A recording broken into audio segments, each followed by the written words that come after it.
Hello everyone, তোমরা সকলে কিরকম আছো? তো আজকে যাব আমি বিয়ে বাড়িতে। তো চলো একসাথে রেডি হওয়া যাক। প্রথমেই আমি পতঞ্জলি অ্যালোভেরা জেলটা লাগিয়ে নিচ্ছি।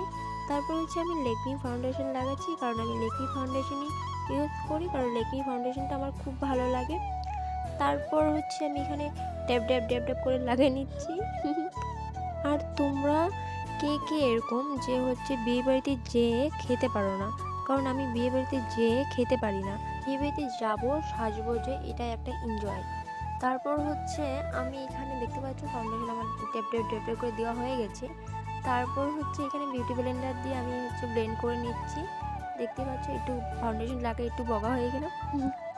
তারপর এখানে লাগাচ্ছি কনসিলার, এখানে আমার কালো দাগগুলোকে একটু ঢাকার জন্য। তারপর এটা ব্লেন্ড করে নিয়েছি। তারপর লেকমি ফাউন্ডেশন দিয়ে তারপর আমি সেট করে নিয়েছি। তো দেখতে পাচ্ছ আমি লেকমি ফাউন্ডেশন ইউজ করি। তো শাড়িটা আগে পরে নিয়েছি, আমি হাইনেকের সাথে পরে নিচ্ছি। তারপর একটু ভুরুটাকে একটু পেন্সিল দিয়ে ঠিক করে নিচ্ছি। তো দেখতেই পাচ্ছি। তারপর কনসিলার দিয়ে নিচ্ছি, এখানে আই মেকআপ করবো, সেই জন্য একটু কনসিলার দিয়ে তারপর ব্লেন্ড করে নিচ্ছি। তো দেখতেই পাচ্ছ। তারপর এখানে পাউডারটা দিয়ে আমি সেট করে নিলাম। তো দেখতে পেলে।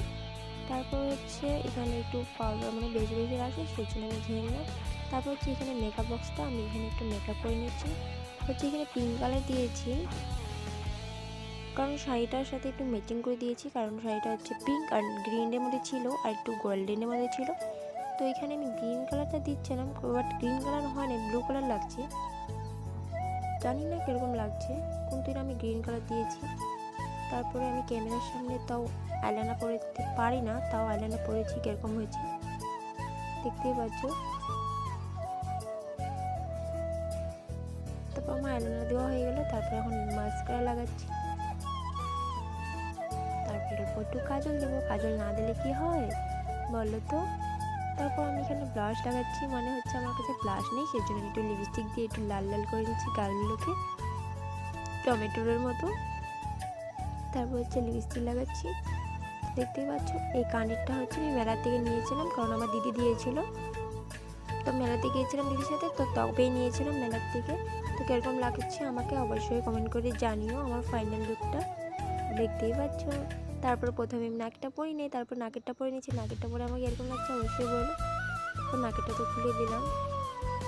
তারপর এখানে একটু ঢং হয়ে যাচ্ছি, কীরকম লাগছে অবশ্যই বলো কমেন্ট করে।